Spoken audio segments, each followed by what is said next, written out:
Big boss ಮನೆಯಲ್ಲಿ ಬೆಳ್ಳಂಬೆಳಗ್ಗೆ nomination task ನ ಒಂದು ಜಗಳನೇ ಶುರುವಾಗಿದೆ. ನಿಮಗೆ ಗೊತ್ತಿರಬಹುದು, ಇನ್ನೇನು ಒಂದೇ ಒಂದು ವಾರ ಬಾಕಿ ಇದೆ ಫೈನಲ್ಗೆ. ಅದರೊಳಗೆ ಈ ವಾರದಲ್ಲಿ ಒಬ್ರು ವೀಕೆಂಡ್ ಅಲ್ಲಿ ಒಬ್ರು ಹೊರಗೆ ಹೋದ್ರೆ ಮಧ್ಯದಲ್ಲೇ ಒಬ್ರು ಹೊರಗಡೆ ಹೋಗೋದು ನಿಮಗೆಲ್ಲರಿಗೂ ಕೂಡ ಗೊತ್ತಿರುವಂತಹ ವಿಚಾರ. ಆ ಒಂದು ಸಂದರ್ಭವನ್ನ ಈಗ ಬಿಗ್ ಬಾಸ್ ಅವರು ಕೊಟ್ಟಿದ್ದಾರೆ. ಆ ಸಂದರ್ಭದಲ್ಲಿ ರಕ್ಷಿತಾ ಮತ್ತೆ ನಮ್ಮ ರಾಶಿಕಾ ಇಬ್ರು ಕೂಡ ಜಗಳಗಳನ್ನ ಆಡ್ಕೊಂಡಿದ್ದಾರೆ, ಧೂಕಾಟಗಳನ್ನ ಮಾಡ್ಕೊಂಡಿದ್ದಾರೆ. ಸೊ ಇದರಿಂದ ಯಾರಾದ್ರೂ ಮನೆಗೆ ಹೋಗ್ತಾರ ಅಂತ ಹೇಳಿ ಕಾದು ನೋಡ್ಬೇಕಾಗತ್ತೆ. ಯಾಕಂದ್ರೆ ಮನೆಯಲ್ಲಿ ಮ್ಯಾನ್ ಹ್ಯಾಂಡ್ಲಿಂಗ್ ಮಾಡುವಂತಹ ಯಾವುದೇ ರೀತಿಯಾದಂತಹ ಸಿಚುವೇಶನ್ಗಳು ಕ್ರಿಯೇಟ್ ಮಾಡ್ಕೊಳ್ಳಂಗಿಲ್ಲ.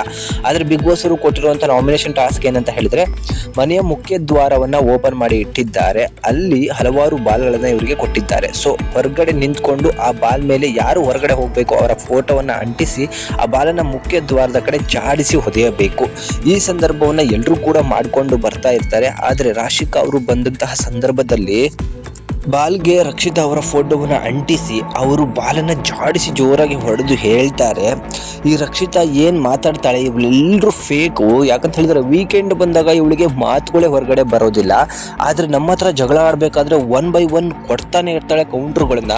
ಇವಳು ಫುಲ್ಲು ಫೇಕು, ಇವಳು ಎಂತಹ ಮ್ಯಾನಿಪುಲೇಟ್ ಮಾಡ್ತಾಳೆ ಅಂತ ಹೇಳಿದ್ರೆ ನಮಗಷ್ಟೇ ಅಲ್ಲ, ನಮಗೆ ಹೊರಗಡೆಯಿಂದ ಬಂದಂತಹ ನಮ್ಮ ಫ್ಯಾಮಿಲಿನೂ ಕೂಡ ಹೇಳುತ್ತೆ ಇವಳು ಫೇಕ್ ಅಂತ ಹೇಳಿ ಹೇಳಿದಾಗ ರಕ್ಷಿತಂಗೆ ಸಿಕ್ಕಾಪಟ್ಟೆ ಸಿಟ್ಟು ಬರುತ್ತೆ.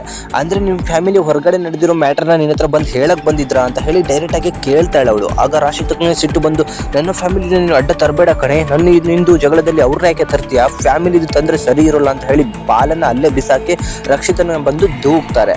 ಈ ಸಂದರ್ಭದಲ್ಲಿ ರಕ್ಷಿತಾ ಡೈರೆಕ್ಟ್ ಆಗಿ ಹೇಳ್ತಾಳೆ, ಏನು ನನ್ನ ಬಗ್ಗೆ ನೀನ್ ಮಾತಾಡ್ತಿದ್ಯಲ್ಲ, ನಿನ್ ಫ್ಯಾಮಿಲಿ ಬಂದು ಇದನ್ನ ಹೇಳ್ಕೊಡಕ್ ಒಳಗ್ ಬಂದಿದ್ರಾ, ಬಿಗ್ ಬಾಸ್ ನ ರೂಲ್ಸ್ ಏನು ಅವ್ರಿಗೆ ಗೊತ್ತಿರ್ಲಿಲ್ವಾ ಅಂತ ಹೇಳಿ ಡೈರೆಕ್ಟ್ ಆಗಿ ಕೌಂಟರ್ ಮೇಲೆ ಕೌಂಟರ್ ಕೊಡ್ತಾ ಇರ್ತಾಳೆ. ಈ ಸಂದರ್ಭದಲ್ಲಿ ರಕ್ಷಿತನು ಕೂಡ ನನ್ನನ್ನೇನೆ ನೀನ್ ಮೂಡ್ತೀಯ ಅಂತ ಹೇಳಿ ಜೋರಾಗಿ ರಾಶಿಕಾನ ತಳ್ಳೇ ಬಿಡ್ತಾರೆ. ಸೊ ಈ ಸಂದರ್ಭದಲ್ಲಿ ರಾಶಿಕಾ ಅವರು ಹಿಂದೆ ಹೋಗ್ಬಿಡ್ತಾರೆ. ಅಲ್ಲೇ ಇದ್ದಂತಹ ಅಶ್ವಿನಿ ಅವರು ಬಂದು ಇವರಿಬ್ಬರನ್ನ ಬಿಡಿಸುವಂತ ಕೆಲಸವನ್ನ ಮಾಡ್ತಾರೆ. ಇನ್ನೇನು ಇಲ್ಲಿ ರಕ್ಷಿತಂದು ಏನು ಕೂಡ ತಪ್ಪಿಲ್ಲ. ಯಾಕಂತ ಹೇಳಿದ್ರೆ ಮನೆ ಒಳಗೆ ಬಂದಿರುವಂತ ಫ್ಯಾಮಿಲಿ ಅವ್ರನ್ನ ಆರೋಗ್ಯನ ವಿಚಾರಿಸ್ಕೋಬೇಕು, ಹಾಗೆ ಅಲ್ಲಿ ಬಂದು ಎಂಜಾಯ್ಮೆಂಟ್ ಮಾಡಿ ಹೋಗ್ಬೇಕೆ ಹೊರತು ಈ ಕಂಟೆಸ್ಟೆಂಟ್ ಹಾಗೆ ಈ ಕಂಟೆಸ್ಟೆಂಟ್ ಹೀಗೆ ಅಂತ ಹೇಳಿ ಪುಂಗಿಯನ್ನ ಊದಿ ಹೋಗುವಂತ ಇರ್ಲಿಲ್ಲ. ರಾಶಿಕಾ ಹೌದು ನನ್ನ ಫ್ಯಾಮಿಲಿ ಹೇಳೋದ್ರು ಅಂತಾನೂ ಕೂಡ ಒಪ್ಕೊಳ್ತಿದ್ದಾಳೆ. ಅಂದ್ರೆ ಇದ್ರ ಬಗ್ಗೆ ಚರ್ಚೆ ಆಗ್ಬೇಕಾಗತ್ತೆ. ಮತ್ತೆ ಆ ಹುಡುಗಿಗೆ ಹೋಗಿ ಮುಟ್ಟೋವಂಥದ್ದು ಅಂದ್ರೆ ಮ್ಯಾನ್ ಹ್ಯಾಂಡ್ಲಿಂಗ್ ಮಾಡುವಂತಹ ಸಿಚುವೇಶನ್ ತಂದಿದ್ದು ಕೂಡ ರಾಶಿಕಾ ಅಂತ ಹೇಳಿ ಇಲ್ಲಿ ಸಿಕ್ಕಾಪಟ್ಟೆ ಚೆನ್ನಾಗಿ ಕಾಣಿಸ್ತಾ ಇದೆ.